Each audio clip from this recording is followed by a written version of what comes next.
Hi, and welcome to the lecture on Chapter 2 in the EMT class at Flathead Valley Community College. This lecture is covering topics on workforce safety and wellness. Once you complete this chapter and the related coursework that you are given, you will understand the importance of recognizing hazards, coping with the physical and mental stress that goes with the job of being an EMT, helping patients and families with emotional aspects of injuries, illness, and that can also include death, taking appropriate preventative actions to ensure your own personal safety, how to deal with patients and coworkers using sensitivity, being able to take proper precautions when dealing with infectious diseases, and preventing on-the-job injuries. The National EMS Education Standard competencies for this section, and this, again, just like before, is covered under the preparatory section, says that as an EMT, once you are finished with this course, you should be able to apply fundamental knowledge to provide basic emergency care and transportation based on assessment findings for an acutely ill patient. In regards to infectious diseases, you need to be aware of how to decontaminate equipment after you treat a patient. You also need to be able to assess and manage how to decontaminate the ambulance and equipment after treating a patient. So this all kind of goes together. For preparatory, again, this preparatory section, you will be able to apply the fundamental knowledge of the EMS system, the safety and well-being of the EMT, as well as medical, legal, and ethical issues in the provision of emergency care. Specifically in this section regarding workforce safety and wellness, we're going to talk about standard safety precautions, personal protective equipment, stress management, how to deal with death and dying, prevention of response-related injuries, prevention of work-related injuries, lifting and moving, disease transmission, and wellness.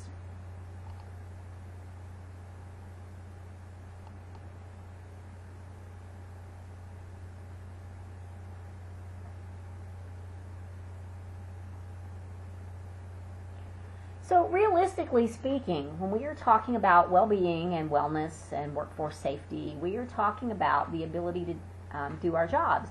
And in order to do that, in order to take care of others, you also must take care of yourself. EMT training includes recognition of hazards such as personal neglect, hazards regarding health and safety, and stress, both physical and mental stress. The emotional well-being of the EMT and the patient are intertwined, especially in high-stress rescues. We'll start off talking about infectious diseases. Infectious disease is caused by organisms that are found within the human body. A communicable disease can be spread from person to person or from one species to another. The risk of infection can be minimized by things like immunizations, using specific protective techniques, and proper hand washing. There is a skill drill for hand washing, and there is a proper way to do hand washing. It is important that we always do it the right way. When these protective measures are used, the risk of healthcare provider contracting serious diseases is negligible. As long as we use those proper precautions, we can adequately protect ourselves. Disease transmission routes. So, diseases can be spread by obviously direct contact, for example, with blood. They can also be spread by indirect contact and with something like a needle. So it's a high-risk occupation that we're in where we do use needles to treat our patients, to appropriately treat our patients. And once that needle is used on a patient, it is considered contaminated. And if you then stick yourself, you have obtained a blood contact with that patient indirectly. It can also be spread airborne, for example, sneezing and coughing. Respiratory issues and illnesses with patients can be high for disease transmission. There can also be vector-borne transmission, for example, fleas, ticks, things like that, and food-borne transmission, contaminated food. Hepatitis A is one of the big food-borne transmissions. It generally comes from improperly or inadequately prepared foods, more seen in third world countries, but it is foodborne and it is spread through fecal-oral route.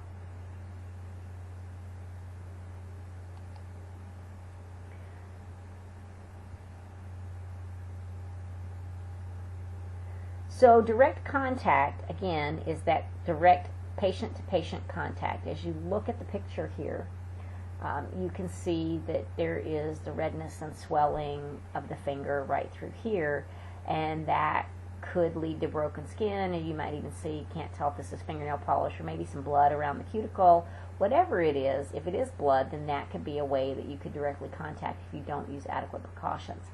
This picture gives you an example of direct contact and airborne transmission. I mean, obviously, if somebody coughs and spreads respiratory droplets all over you, that is direct contact, but it's also airborne, because then you potentially, in the act of breathing, can inhale those contaminant particles or those viruses or bacteria, and they can be spread that way as well.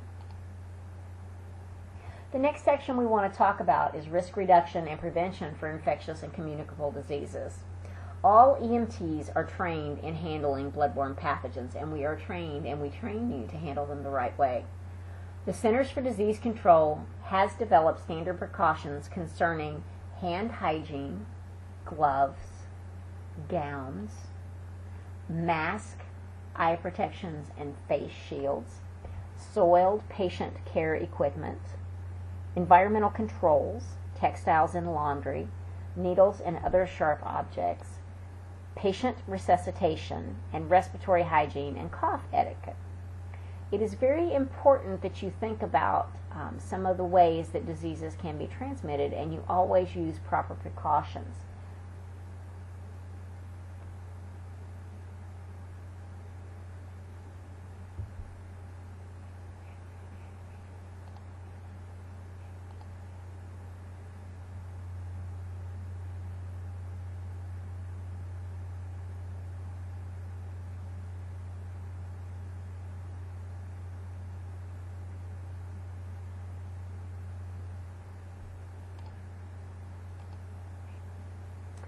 Proper hand hygiene is by far the simplest and most effective way to control disease transmission. You should always wash hands before and after patient contact. Even if you do not have running water readily available, you can use things like the Purell hand sanitizer to clean your hands before. Most ambulances carry these on board.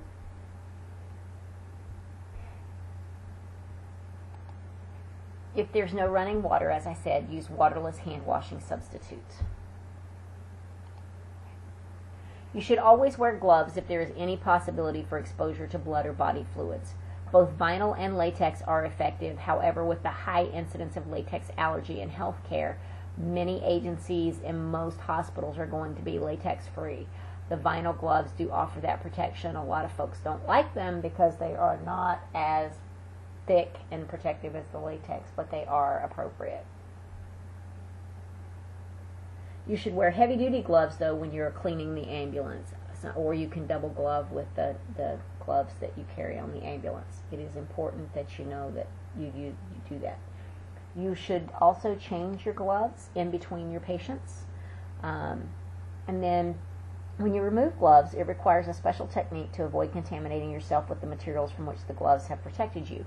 There is a skill drill for this, and you will be going over this in class. The skill drill will also be posted in the content section.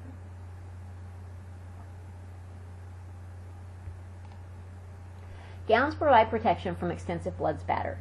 They may not be practical in many situations, and they can pose a risk for injury. It is something that you have to be aware of. But, for example, childbirth is a great situation in which you're going to want as much protection as possible, and gowns would be very appropriate.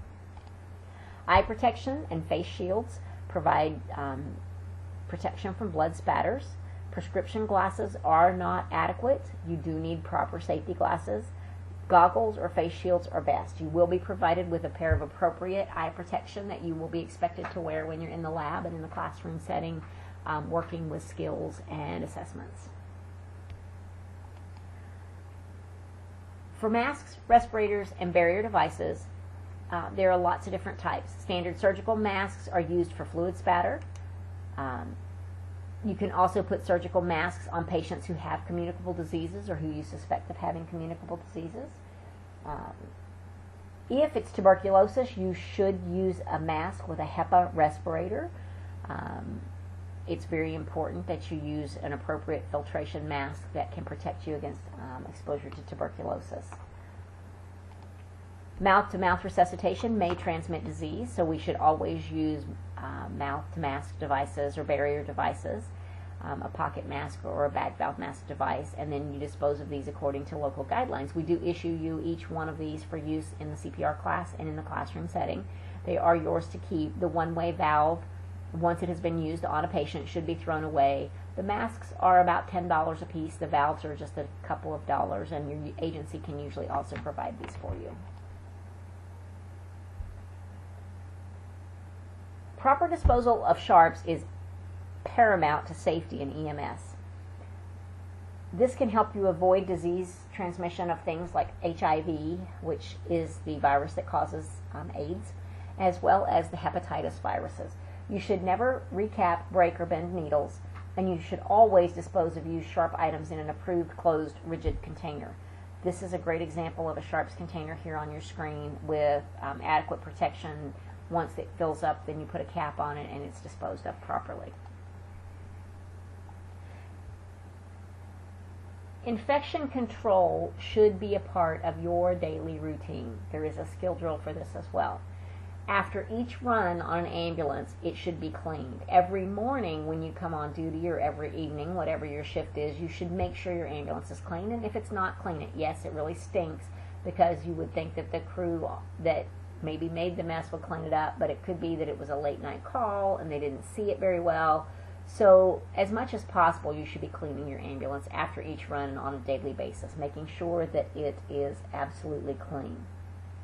Some of the components of an infection control plan include things like determination of the exposure, education and training, hepatitis B vaccine program, which is required for healthcare providers, personal protective equipment, cleaning and disinfection practices, TB skin testing and fit testing for HEPA respirators, post-exposure management and compliance monitoring, as well as record keeping.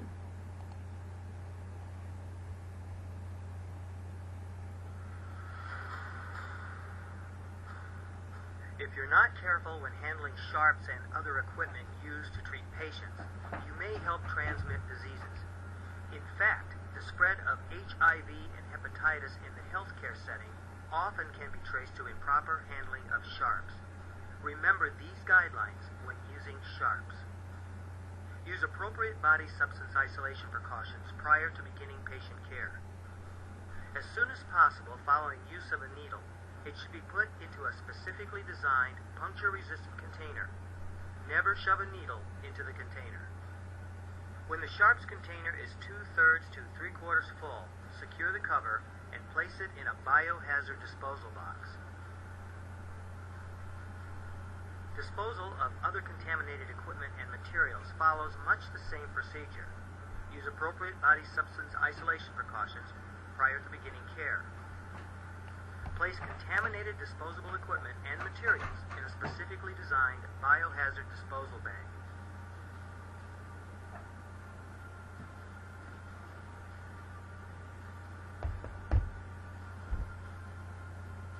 Place the full biohazard disposal bag into a biohazard disposal box. Seal the biohazard box before it becomes completely full.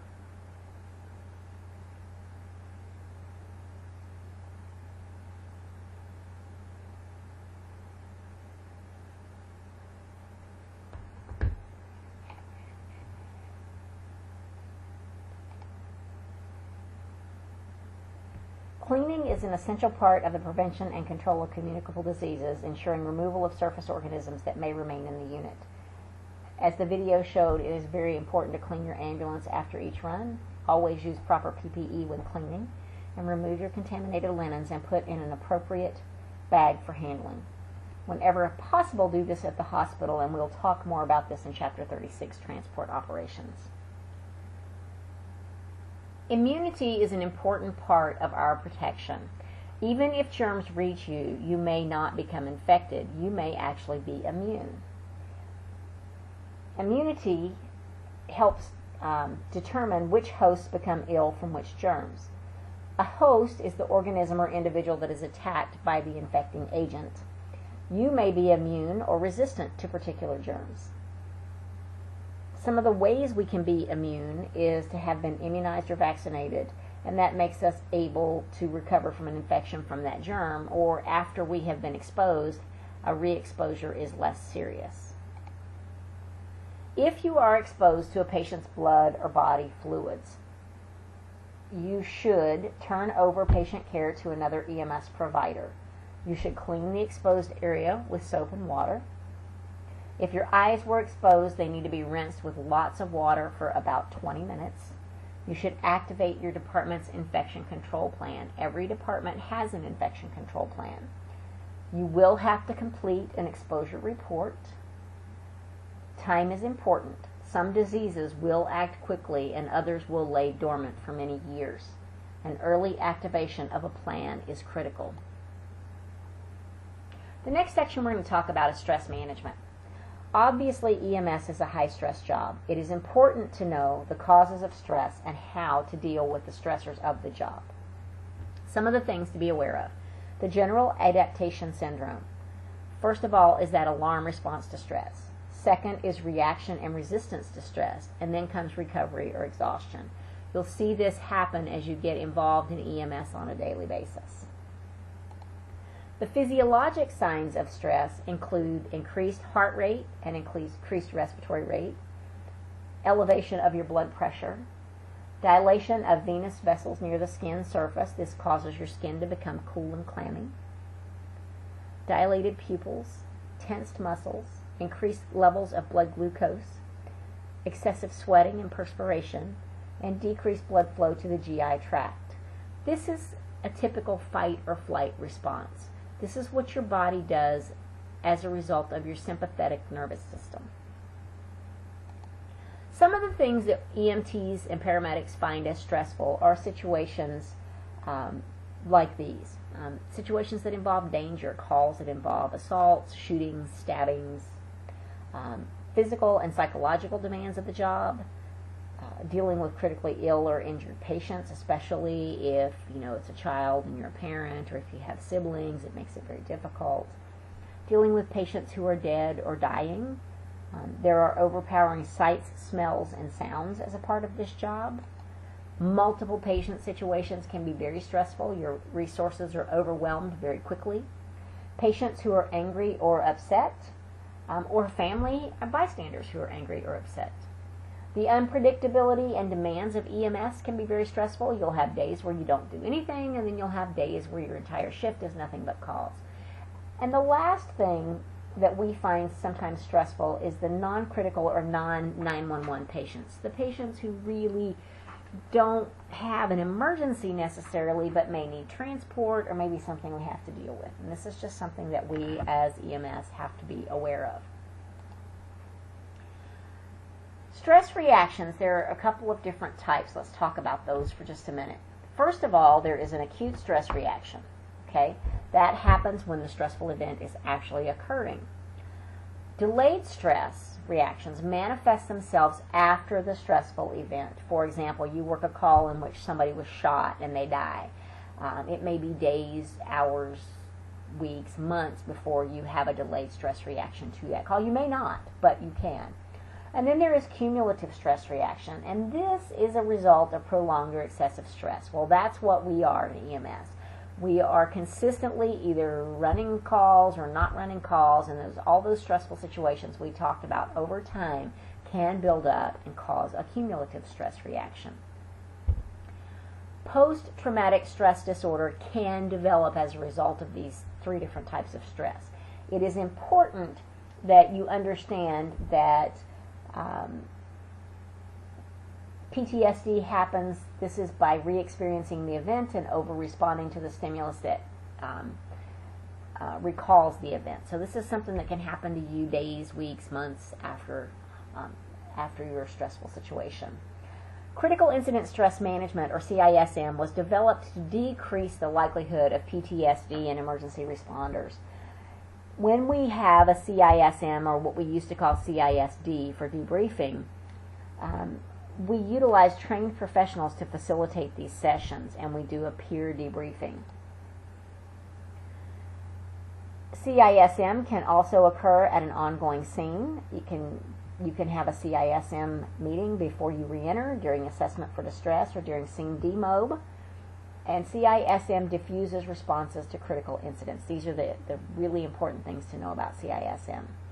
Some of the warning signs of stress can include things like irritability towards your coworkers, family, and friends, your inability to concentrate, having difficulty sleeping, either not being able to sleep or sleeping consistently and constantly, feelings of sadness, anxiety, or guilt, being indecisive, loss of appetite, loss of interest in sexual activities, isolation, loss of interest in work, increasing use of alcohol, recreational drug use.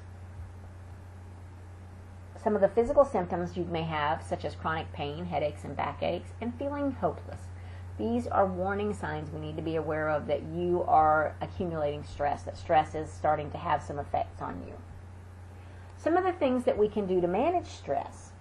You can, number one, minimize or eliminate the stressors. Well, most people can't quit their jobs, so that works great. What we have to do is learn to eliminate some of the stressors that we deal with and to not allow sometimes these things to stress us. You can change your shift partners to avoid a negative or hostile personality. If you're having trouble with a shift partner and that's causing you stress, ask your boss about switching. You can change your work hours, change your work environment, maybe work a different station, cut back on the amount of shifts you're working or the overtime. Change your attitude about it. It's okay to talk about your feeling. If you think you might need professional counseling, or even if you don't rule it out. Professional counseling is very beneficial. You should not obsess over your frustrations. The more you obsess, the worse those frustrations feel and make you feel helpless. You need to try to adopt relaxed philosophical outlook on life and on your career. You need to expand your social support system. Sustain friends and interests outside of EMS. You know, EMS is great. We have a great job. Most of the time we bond well with our coworkers, but have a life outside of it. It's very important. You should learn to minimize physical response to stress. Techniques such as deep breathing, periodic stretching, and regular exercise are important to help you manage stress. Wellness and stress management. First of all, nutrition is important. In order for you to perform efficiently, you must eat nutritious food. Junk food does not help. Food is the fuel that makes the body run. It is important for you to learn about and follow the rules of good nutrition. Carbohydrates, fat, and protein are the body's three sources of fuel. Glucose is a carbohydrate, and it is the quickest source of energy taken from stored glycogen in the liver. Protein is drawn primarily from muscle. Fat are used by tissues for energy, and the body conserves water during stress, so you need to be sure you're hydrated. Maintain an adequate fluid intake. It is very important. Exercise and relaxation. A regular exercise program will enhance the benefits of maintaining good nutrition and adequate hydration. When you are in good physical condition, you are more able to handle stress. Exercise will help you maintain the strength to lift patients and heavy equipment. Sleep is a necessity. It should be regular and uninterrupted. Yes, people say EMS stands for earn money sleeping. Well, you don't sleep very well if you're always waiting for something to happen. It's important that you get regular sleep. 8 hours may not be possible, but 3 sleep episodes of 2 to 3 hours each will provide a similar effect. Routine exercise will promote the needed fatigue you need to have a restful sleep. Disease prevention. Consider what you know about your family's health history. The most common hereditary health factors are heart disease and cancer. Share this information with your personal physician. Adjust your lifestyle. It can be adjusted to help prevent disease. If you don't already smoke, don't start. If you do, stop. Balance of work, family, and health. When possible, rotate your schedule to give yourself time off. You should take vacations. It's very important. If at any point you feel the stress of work is more than you can handle, seek help.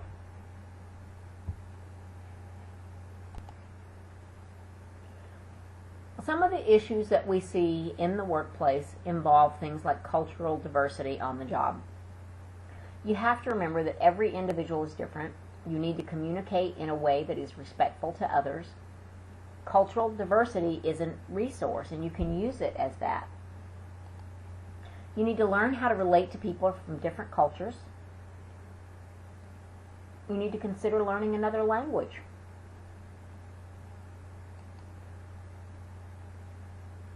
You also need to understand how to communicate effectively with coworkers from various backgrounds. EMTs are exposed to people in crisis. This exposure brings out traits and qualities that are used to manage stress. You need to be aware of another workplace issue regarding sexual harassment. There are two types. The first is called quid pro quo. Quid pro quo is where the harasser requests sexual favors in exchange for something else, such as a promotion. There's also sexual harassment, call it hostile work environment. This involves things like jokes, touching, leering, requests for a date, or talking about your body parts. Most are hostile work environment complaints. Most complaints of sexual harassment involve the hostile work environment. Such behavior is unacceptable. You need to report harassment to your supervisor immediately. Keep notes of what happened and what was said, and confront the harasser if you feel comfortable doing so. The final workplace issue we want to talk about is substance abuse. Substance abuse is an issue in EMS and in public safety. It increases the risk of accidents and tension on the job. It causes poor decisions in patient treatment. Addicts and alcoholics develop great skills at covering for their behavior. You need to seek help or find a way to confront an addicted worker. Allowing it to go on is a tremendous hazard to the public, and most employment agencies or most employers have employee assistance programs. These are often available. EAPs provide an array of mental health, substance abuse, crisis management, and counseling services. The next section we want to talk about are the emotional aspects of emergency care. At times, personal reactions to difficult situations are difficult to overcome. Even for the most experienced healthcare providers, we have difficulty overcoming personal reactions and proceeding without hesitation. This is normal. Every EMT must deal with feelings such as this. The struggle to remain calm in the face of horrible circumstances contributes to the emotional stress of the job.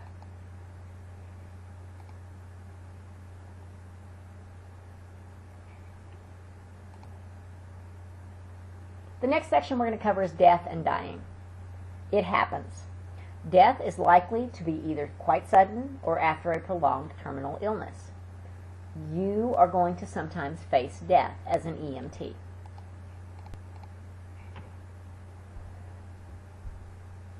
As a part of the death and dying process, there are 5 stages of grieving, or the 5 stages of grief.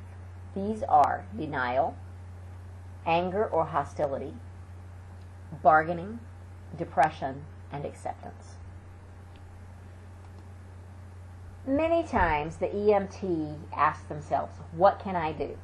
Number 1, ask the patient and family if there is anything you can do to help. Reinforce the reality of the situation. Be honest and sincere with the patient and the family members. Do not say you know how the patient or family feels. Unless you've been in their shoes, you really don't. Let the patient or family grieve in their own way.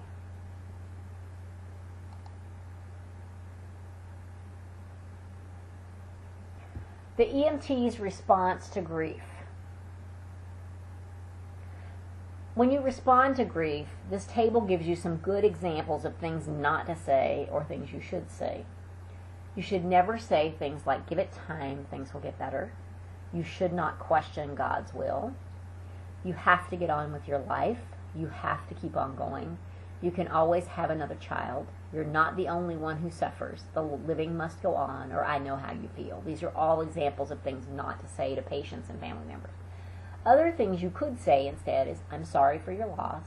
It's okay to be angry. Remember, anger is one of the 5 stages. It must be hard to accept. That must be painful for you. Tell me how you are feeling. If you want to cry, it's okay. People really cared for, and insert the patient's name. So these are all things you can say as an EMT to help you responding to the family during a death and dying situation. Some of the concerns of the dying, critically ill, or injured patient. Reassurance and emotional care are needed by the dying, critically ill, injured patient family. Some of the reactions may include anxiety. Some of the signs may include being upset, sweaty and cool skin, rapid breathing, fast pulse, restlessness, tension, fear, shakiness. Remember, these are all a result of the sympathetic nervous system response, the fight or flight syndrome. Pain and fear. Pain is often associated with illness or trauma. Fear usually relates to the oncoming pain and outcome of the illness or trauma. Encourage patients to express their pains and fears. Anger and hostility. Reactions may be expressed with demanding or complaining behavior. Personal safety is important. You need to be tolerant. Back out of the situation if the patient becomes hostile. Depression. Response to illness, especially if it's a prolonged, debilitating, or terminal illness, can be physiologic and psychological. Be compassionate, supportive, and non-judgmental. Dependency. Patients may become dependent due to their helplessness. You need to remain supportive and compassionate. Guilt. When patients are dying, long-term caregivers, family members, or even the patient may experience feelings of guilt over what has happened. The guilty feelings may result in a delay seeking medical care. Mental health problems. Disorientation, confusion, and delusions may develop in the dying patient.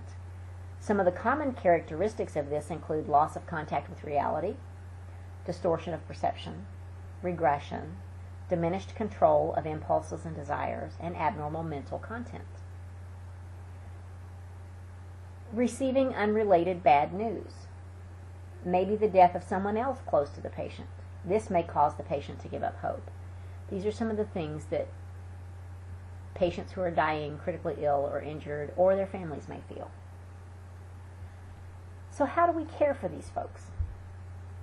First of all, the patient needs to know who you are and what you are doing.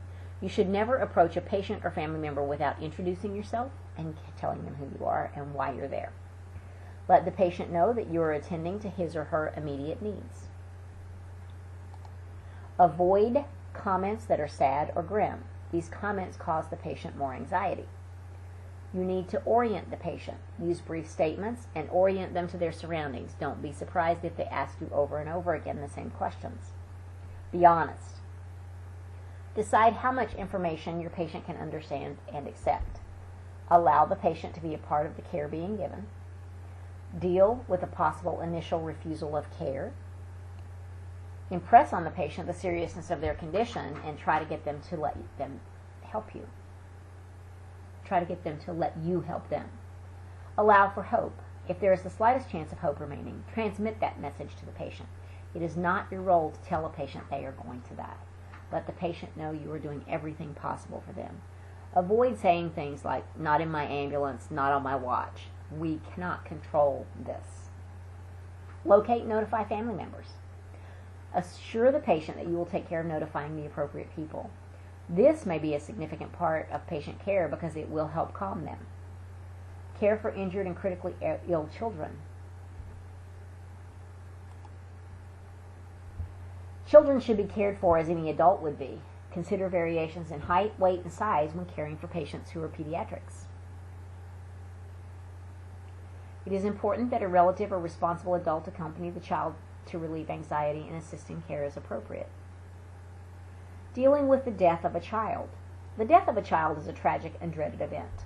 Help the family through the initial period after the death. Provide information about follow-up counseling and support services, and cope with your own grief.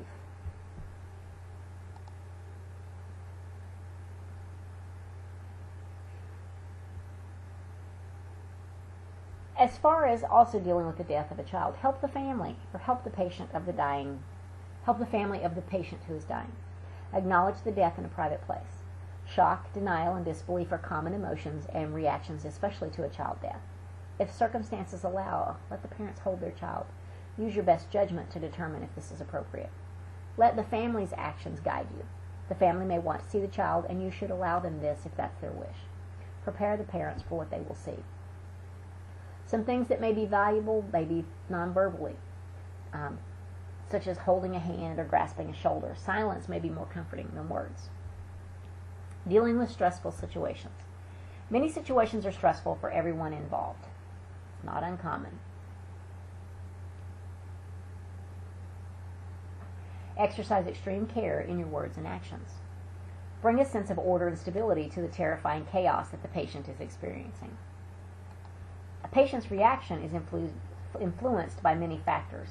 It may be influenced by their socioeconomic background, their fear of medical personnel, alcohol or substance abuse, history of chronic disease, mental disorders, reaction to medication, age, nutritional status, feelings of guilt, or past experiences with illness or injury. Give patients the opportunity to express their fears and concerns. It is usually best to transport parents with their children. With uncertain situations, sometimes it is unclear if a true medical emergency exists. Contact medical control about the need to transport, and if in doubt, always transport.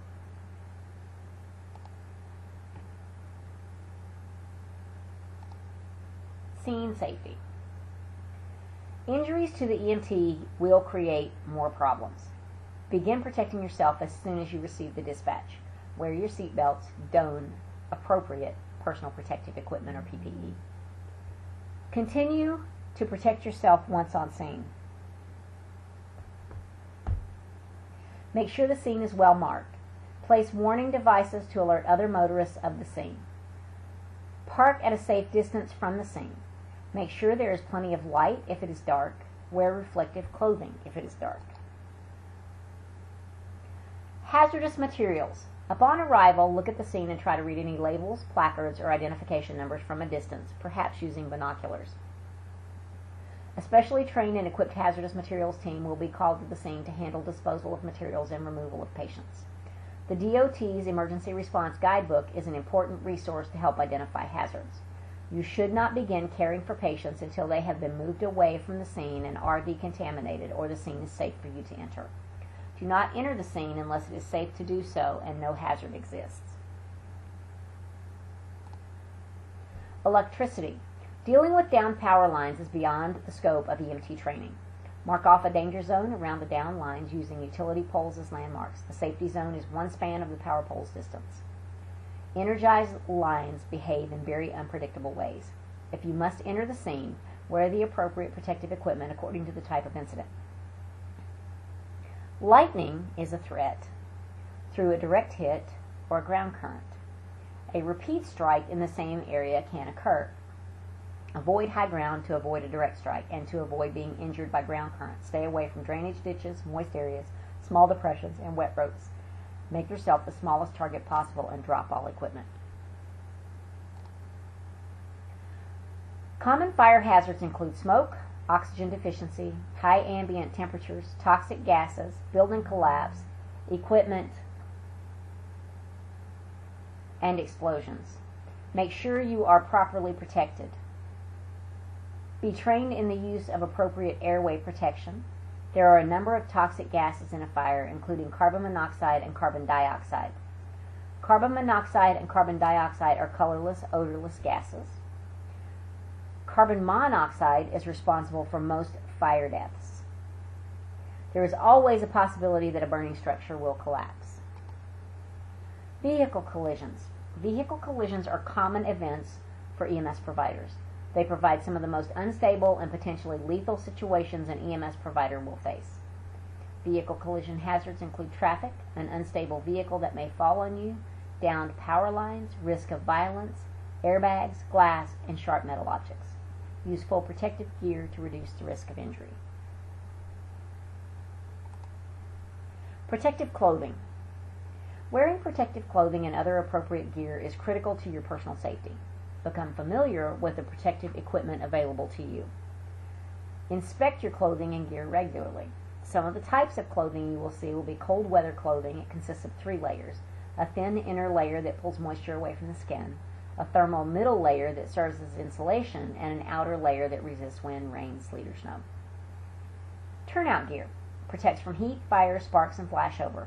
Also called bunker gear. The picture on the screen is an example of bunker gear or turnout gear. gloves protect from heat, cold, and cuts. They may reduce your dexterity in a rescue situation, so be aware of that. Helmets should be worn to protect from falling objects. They should provide top and side impact protection. Secure chin straps are needed for helmets so that they stay on. In electrical hazard situations, wear a chin strap and a face shield. Boots should be water resistant. They should fit well. They should be flexible. Steel-toed boots are preferred. Traction is important for rescue situations.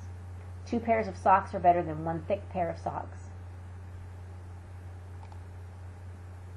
Eye protection, you should wear eyeglasses with side shields during routine patient care, and when tools are in use, you should use a face shield and goggles. Ear protection should be soft foam industrial type earplugs. Many long-term EMS providers suffer high-frequency hearing loss from sirens over the years, so ear protection is important. Skin protection, you should use sunblock. Protecting against sunburn during outside work is important, and a sunscreen with a minimum SPF rating of a 15 is paramount. Body armor, this is a newer thing in EMS. Bulletproof vests are being used more often because of the risk of violence from patients and bystanders. The range is from lightweight and flexible to heavy and bulky. It's your choice. Most agencies do not provide this type of protection, so if you choose to wear body armor, that will be up to you to purchase. Violent situations can be created by civil disturbances, domestic disputes, crime scenes, and large gatherings of potentially hostile people. When several agencies respond, it is important to know who is in command and who will be issuing the orders. You and your partner must be protected from dangers at the scene to provide care. Generally, law enforcement secures the scene before your entry or uses the cover and concealment technique. This involves the tactical use of an impenetrable barrier for protection. You should call for additional help if needed, and do not disturb crime scene evidence unless necessary to care for the patient. Behavioral emergencies. Emergencies that do not have a clear physical cause. Generally, these may turn out to be physical, like hypoglycemia, head trauma, hypoxia, or toxic ingestion. It results in an aberrant behavior on the part of the patient, and you need to be cautious. Most behavioral emergencies do not pose a threat, but some do, and you must proceed with caution. Evaluate the patient for potential violence, considering factors such as their past history. Check their records. Ask law enforcement if they know them. Determine if they've previously exhibited such behavior. Watch their posture. Look for tension in how they're standing. This is often a sign of hostility, that tense, rigid posture. Listen to their vocal activity. Observe how they are speaking. This should indicate if there is emotional distress. Also watch their physical activity. Observe their motor activity and look for agitation. So that's everything in the section on workforce wellness and safety. We're going to go over a brief summary and then we'll be done with this chapter. A communicable disease is any disease that can be spread from one person or species to another. Infectious diseases can be transmitted by contact, either direct or indirect, or they are airborne, foodborne, or vector-borne. If exposed to an infectious disease, your risk of becoming ill is small. Whether an acute infection occurs depends on several factors, including the amount and type of infectious organisms and your resistance to the infection. Protective measures against infectious diseases include keeping up to date with recommended vaccinations, following standard precautions at all times, and handling needles and other sharp objects with great care. Because it is often impossible to tell which patients have infectious diseases, avoid direct contact with the blood and body fluids of all patients. Follow proper steps when dealing with potential exposure situations. If you think you may have been exposed, see your physician immediately. Recognizing the signs of stress is important for all EMTs and paramedics. Common workplace issues include cultural diversity, sexual harassment, and substance abuse. You should know what to do to avoid or address these situations. EMTs are going to encounter death, dying patients, and families and friends of those who have died. Scene hazards include potential exposure to hazmat, electricity, and fire. If you are on the scene of a hazardous materials incident, Use binoculars to read hazmat placards or labels from a safe distance. Do not begin caring for patients until they have been moved from the scene and decontaminated by the hazmat team, or the scene has been made safe for you to enter. Common hazards in a fire are smoke, oxygen deficiency, high ambient temperatures, toxic gases, building collapse, equipment, and explosions. Every patient encounter should be considered potentially dangerous. It is essential that you take all available precautions to minimize exposure and risk to scene hazards and infectious and communicable diseases. When signs of stress, such as fatigue, anxiety, anger, and guilt, show themselves, behavior problems can develop.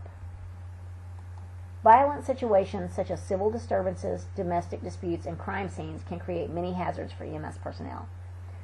If you see the potential for violence, call for additional resources.